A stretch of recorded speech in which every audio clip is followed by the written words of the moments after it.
امورني. المرتب. اتفضل يا سيدي، ادي 100 وادي عليهم كمان 100. الفلوس خلصت يا استاذ مدحت، اجي لك بكره؟ لا ما خلصتش، تيجي بكره ليه؟ اصل حضرتك حطيت 102 وسكت. ما هو ده مرتبك الشهر ده 200 جنيه. مرتب ايه الشهر ده 200؟ فين مرتبي يا استاذ مدحت؟ انت مرتبك الشهر ده 200 جنيه يا ابني. عندك 5 ايام جزا بتوع المحافظ، وعندك يوم خصمهولك مدير الاداره، يبقوا كده 6 ايام جزا في الشهر ده. طيب حتى لو كده 6 ايام، فاضل 24 يوم في الشهر، راحوا فين؟ ما هو انت يا دكتور لما يتخصم منك 6 ايام في الشهر ده يبقى بيتخصم معاهم الكادر وبدل المهن الطبيه والعلاوات والاستقطاعات، وهيبقى لك يا سيدي في الاخر 200 جنيه اهم. مدير وقرف، ده انا صدقه مش مرتب. استنى، مدير.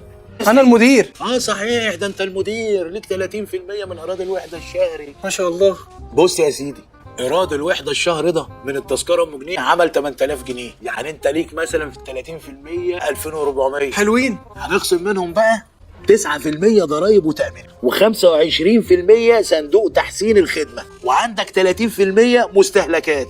يبقى كده يا سيدي باقي لك 42 جنيه اهم. 42 جنيه. حسبي الله ونعم الوكيل.